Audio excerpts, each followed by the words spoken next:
जिला कानूनी सेवाएं अथॉरिटी के सचिव कम सीजेएम रंजीत पाल सिंह चीमा के निर्देशानुसार सरकारी girls senior secondary school Sujanpur में प्रिंसिपल लता शर्मा की अध्यक्षता में पॉक्सो एक्ट पर बाल सुरक्षा विभाग के सहयोग से सेमिनार आयोजित किया गया, जिसमें पैनल लॉयर ममता सुमखारिया, बाल सुरक्षा अधिकारी गौरव, पीएलबी विनोद कुमार विशेष रूप में शामिल हुए। इस अवसर पर प्रवक्ताओं द्वारा विद्यार्थियों को पॉक्सो एक्ट की विस्तार से जानकारी दी गई। सर, आज हम ये government girls senior secondary school में यहाँ पे एकत्रित हुए हैं और मेरे साथ यहाँ पे प्रिंसिपल मैम लता शर्मा जी हैं और यहाँ पे हमने डीएलएसी की तरफ से district legal service authority district court Pathankot की तरफ से सेमिनार ऑर्गेनाइज़ किया है और सेमिनार का टॉपिक था पॉक्सो एक्ट। इसके अंतर्गत मैंने जो है यहाँ के स्टूडेंट्स को जो है इस विशेष संदर्भ में जो है बच्चों को जो है पॉक्सो एक्ट अधिनियम के बारे में जानकारी दी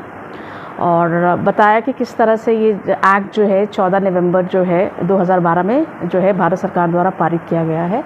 और इसके अंतर्गत जो है जो भी विशेष रूप से 18 वर्ष की कम आयु के जो बालक हैं और जो बालिकाएं हैं उनके साथ किस तरह से जो है वो जो यौन शोषण है, ये यौन उत्पीड़न है और जो पोर्नोग्राफिक तरह के ये जो शीर्षक हैं के अंतर्गत जो है बच्चों का जो है शोषण किया जाता है और बच्चों को किस जो है इसके संदर्भ में जो है मैंने सचेत किया है कि किस तरह से वो अपना संरक्षण कर सकते हैं, क्योंकि जो 18 वर्ष की आयु से नीचे के बच्चे होते हैं, जैसे कि हम जानते हैं कि बच्चे जो है वो भगवान का रूप हैं, वो मानसिक रूप से और शारीरिक रूप से इतना ज़्यादा परिपक्व नहीं हुए होते हैं एंड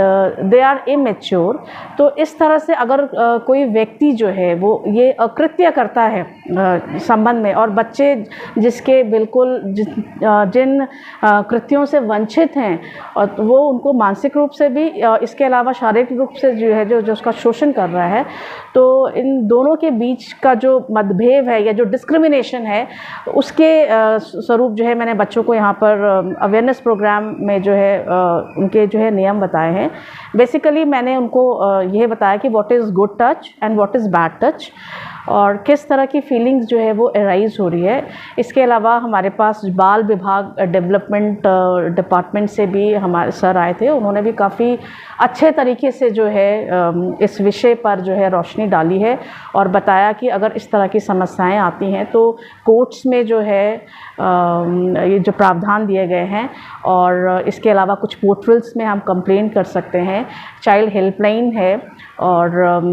पॉक्सो एक्ट के तहत जो है पोर्टल में कंप्लेंट्स की जा रही हैं। इसके अलावा जुवेनाइल एक्ट्स भी हैं जहां पर जो है हम जाकर इन सभी समस्याओं का निवारण कर सकते हैं।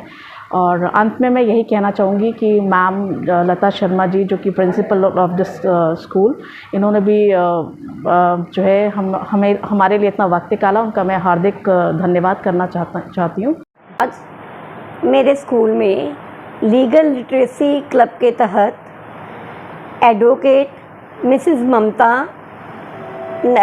स्कूल में हाजिर हुई और उन्होंने स्कूल की बच्चियों को बहुत ही अच्छे और प्रभावशाली ढंग से पॉक्सो एक्ट के बारे में, जो भी गुड टच, बैड टच और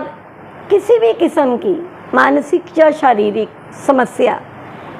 एक सिर्फ जेंडर डिस्क्रिमिनेशन की वजह से जो उनको फेस करनी पड़ रही है उसके बारे में बताया। और जिस प्रभावशाली ढंग से उन्होंने बताया, मुझे देखने में ही लग रहा था कि बच्चियां बहुत ज़्यादा जागरूक हुई, क्योंकि जैसे कि मैम ने बताया कि 18 साल से छोटे बच्चे थोड़े कम मैच्योरिटी लेवल उनका कम होता है, कई बार बच्चे डर जाते हैं। तो जब उनको इस तरह की लीगल हेल्प मिलती है, जब उनको ये सपोर्ट मिलती है कि बच्चियों कानून आपके साथ है और किस कानून के तहत आप कंप्लेंट कर सकते हो वो भी फ्री ऑफ कॉस्ट, तो बच्चों का कॉन्फिडेंस लेवल बढ़ जाता है। मेरे हिसाब से सरकार की ये नीति बहुत अच्छी है। पिछली बार भी जज साहब ने आके बहुत डिटेल में बताया और आज मैम ने आके बहुत अच्छा बताया, क्योंकि कहते हैं जिसका काम उसी को साजे। हम लोग टीचर्स हैं, एकेडमिक करवा सकते हैं,